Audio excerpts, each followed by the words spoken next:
Goeiedag vriende, ons is by dag 4 in ons oordenkings, waar ons nadink oor die gedagte om te sê in navolging van ons reisgenoot Jesus. Vriende, wie is Jesus vir jou? Dink vir 'n oomblik na oor hierdie vraag. In Matteus lees ons dat Jesus Immanuel is, God by ons, God met ons. In die Johannes Evangelie word God uitgebeeld in Jesus wat in 'n menslike gestalte onder ons kom woon het. Die Johannese gemeente beskryf Jesus as die een wat hulle self met hulle eie hande aangeraak het. Hulle het aan hom gevat, hulle het hom gehoor. Hy is die woord, die lewe, verklaar hulle. En na sy menslike gestalte het Jesus in volle verbondenheid en vertroue tot sy Vader op aarde geleef.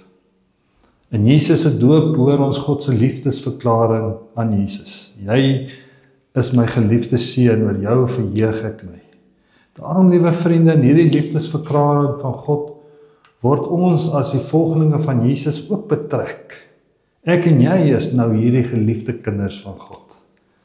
As geliefde seun van God, sonder Jesus homself gereeld af om in stil plekke te fokus op God, sodat hy kan hoor wat is God se leiding vir sy lewe, te kan onderskei, te kan wag op die Here se leiding vir sy lewe. Hierdie stil plekke word in Jesus se lewe ook ruimtes van rus, om te rus in God, rus in jouself. Vriende, hierdie geloofsritme van Jesus het vir hom nuwe geloofsenergie vir sy lewe gegee.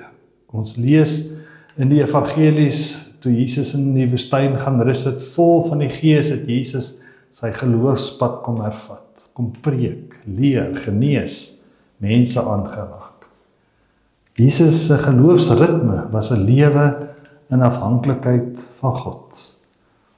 In Johannes 15 deel Jesus met sy disippels hoe hulle in navolging van hom op hulle geloofsreis op aarde moet leef. Hoor wat sê hy? Om in 'n lewe in Jesus te bly. In Jesus se woorde en in sy liefde te bly.